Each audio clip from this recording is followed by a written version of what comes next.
Bismillahirrahmanirrahim. Assalamualaikum warahmatullahi wabarakatuh. Selamat siang, Ibu. Perkenalkan, nama saya Amelia Fibriani.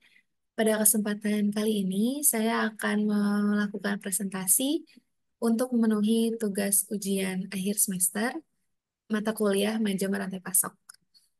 Materi yang saya pilih yaitu terkait CRM atau Customer Relationship Management.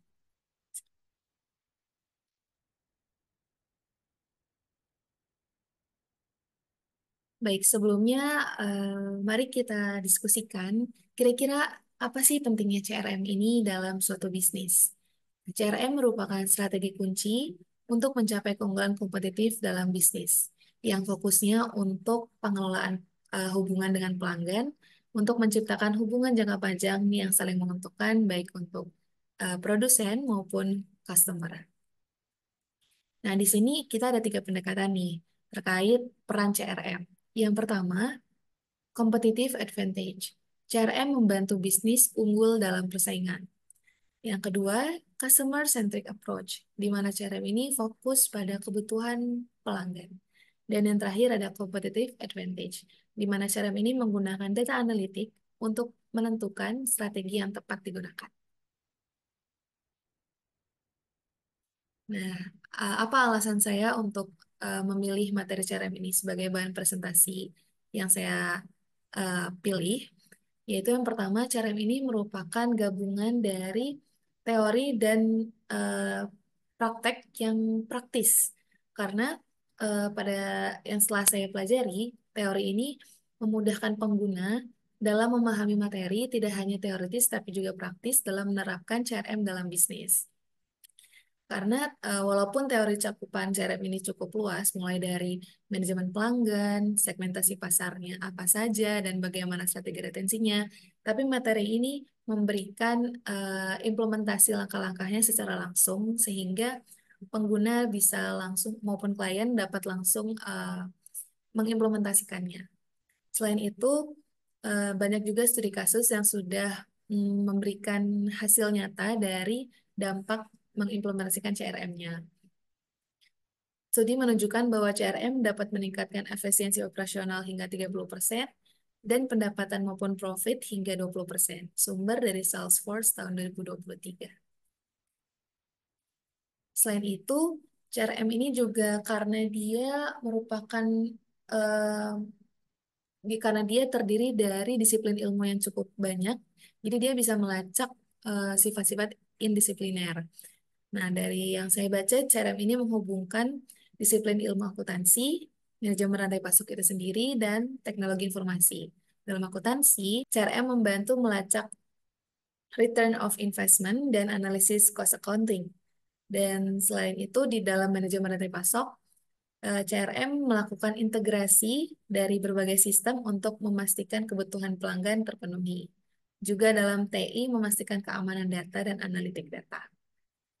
Dan yang terakhir, CRM ini sangat inline dengan tren terkini dan bersifat fleksibel, di mana CRM terus berkembang mengikuti perkembangan teknologi seperti AI, dan dia bersifat fleksibel nih, kira-kira disesuaikan kepada siapa pelanggannya, baik retail, jasa, B2B, atau B2C. Jadi kira-kira definisi CRM itu sendiri apa sih?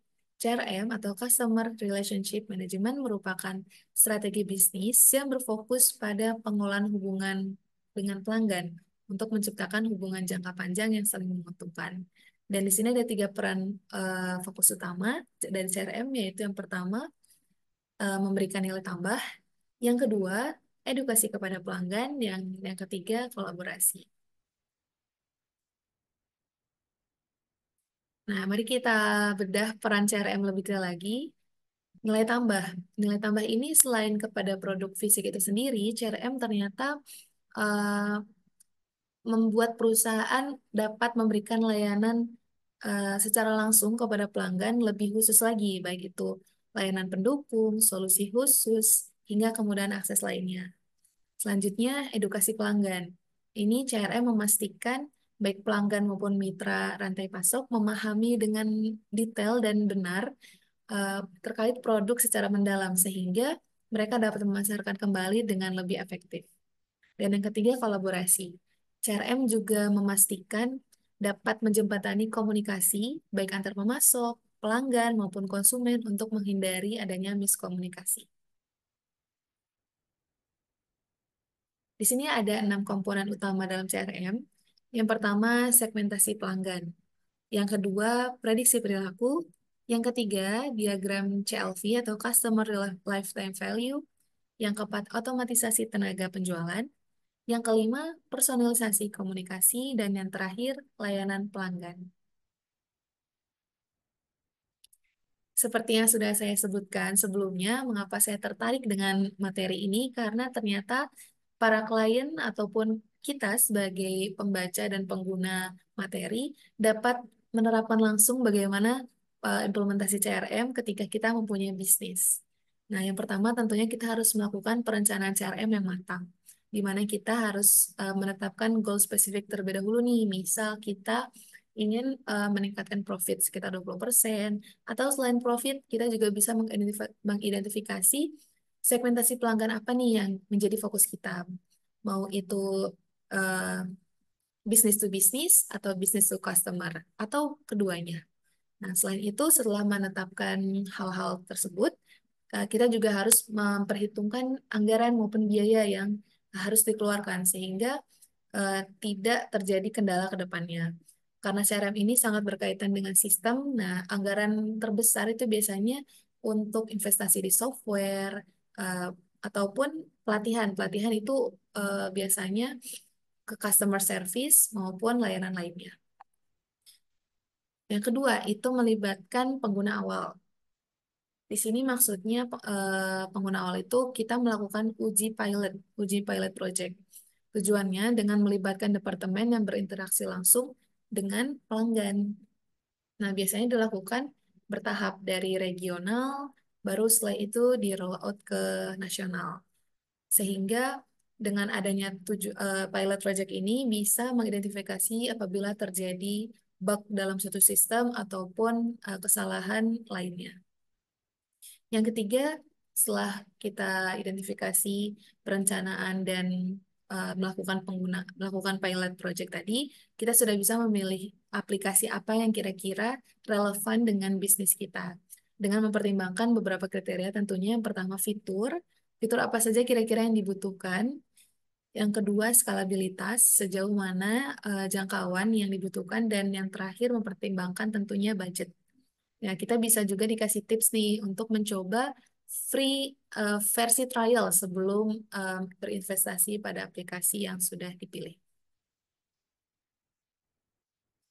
Yang keempat, yaitu integrasi database. Karena cara ini tadi kan yaitu mengintegrasi berbagai sistem.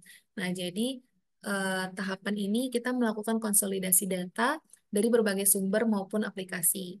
Dan selanjutnya bisa menghapus data yang terduplikasi. Manfaatnya agar nanti view personal dari customer itu lebih nyaman dan lebih mudah dalam personalisasi layanan. Yang kelima, kita bisa melakukan ukur kinerja ini menggunakan berbagai Key Performance Index atau KPI sebagai matriks kunci ukur kinerjanya. Sebagai contohnya salesnya berapa, terus layanan marketingnya bagaimana, dan sebagainya. Dengan perhitungan utamanya yaitu membandingkan antara target dan realisasi. Dan yang terakhir, kita bisa melakukan pelatihan yang berkelanjutan. Tentunya untuk merefresh nih kira-kira eh, apa yang masih dibutuhkan seiring dengan berjalannya waktu. Karena CRM kan ini berkembang mengikuti teknologi, jadi training juga harus di-refresh kepada para karyawannya. Baik itu yang mengalami rotasi atau mutasi dan update CRM, aplikasi CRM itu sendiri. Nah, selain itu saya juga sudah menemukan beberapa penelitian terdahulu yang berkaitan dengan penerapan CRM, baik nasional maupun internasional. Yang nasional ini ada dari penulis Firdaus M. dan Hasan A. tahun 2020 dengan judul Pengaruh Customer Relationship Management CRM terhadap loyalitas nasabah bank syariah. Hasilnya ternyata implementasi CRM berbasis teknologi ini meningkatkan loyalitas nasabah melalui layanan yang lebih personal. Yang kedua, dari penulis Sari DP dan Nugroho A tahun 2019 dengan judul Analisis Penerapan CRM dalam Meningkatkan Kepuasan Pelanggan pada UMKM di Jawa Barat. Hasilnya, ternyata CRM ini membantu UMKM untuk mengelola interaksi pelanggan secara lebih terstruktur dan meningkatkan kepuasan akhir dan penjualan. Untuk di tingkat internasional, saya menemukan beberapa jurnal. Yang pertama, judulnya The Impact of Customer Relationship Management on Customer Certification and Loyalty. Hasilnya ternyata CRM yang efektif dapat meningkatkan kepuasan pelanggan dan loyalitas melalui personalisasi layanan dan manajemen interaksi yang lebih baik. Dan yang keempat, ada the role of CRM in enhancing customer retention in e-commerce. Dan ternyata dalam e-commerce juga nih, CRM sudah membantu meningkatkan retensi pelanggan melalui rekomendasi produk yang dipersonalisasi layanan pelanggan yang responsif. Ya, jadi kesimpulan yang bisa saya ambil dari presentasi pada kesempatan kali ini, yang pertama yaitu CRM bukan sekedar alat operasional, melainkan strategi sebagai investasi jangka panjang untuk membantu bisnis maupun perusahaan memahami pelanggan, meningkatkan retensi, dan menciptakan loyalitas. Dan dengan data pelanggan yang terkelola baik, bisnis dapat menawarkan pengalaman personalisasi, mengoptimalkan penjualan, dan membangun hubungan yang berkelanjutan. Nah, juga saya jadi terfikirkan bahwa ada salah satu contoh nyata yang paling dekat dengan kita semua, yaitu salah satunya Spotify, di mana Spotify ini menganalisis preferensi musik pengguna dan menciptakan playlist personalisasi. Menurut saya implementasi CRM pada Spotify ini sudah sangat berhasil karena saya pribadi merasakan begitu dekatnya Spotify dengan para pengguna. Mereka tahu apa preferensi lagu kita dan setiap tahunnya juga mereka memberikan seperti rangkuman dari musik tahunan yang sudah didengarkan oleh kita dengan cara yang menarik sehingga kita selalu menjadi pelanggan dan pendengar setia dari aplikasi Spotify. Selain itu juga ada poin-poin kesimpulan yang penting dari tantangan implementasi maupun pengukuran keberhasilan. Nah, tantangannya juga tetap ada ya dalam CRM jika data tidak, tidak dikelola dengan baik, terjadi resistensi karyawan, dan pemilihan sistem yang tidak sesuai kebutuhan. Nah, bagaimana caranya biar tidak terjadi gagal dalam penerapan CRM? Tentunya harus dilakukan implementasi yang CRM yang matang dengan perencanaan tujuan yang jelas, pelatihan, dan melakukan integrasi sistem ke sistem lainnya. Dan pengukuran keberhasilan CRM ini juga bisa ditujukan dalam beberapa bentuk seperti peningkatan profit, kepuasan pelanggan, retensi pelanggan, efisiensi operasional hingga engagement yang tinggi. Baik, sekian presentasi yang dapat saya sampaikan. Terima kasih Ibu atas perhatiannya. Saya mohon maaf atas segala kekurangan dan kesalahan yang saya lakukan. Sekian, wassalamualaikum warahmatullahi wabarakatuh. Terima kasih, Bu.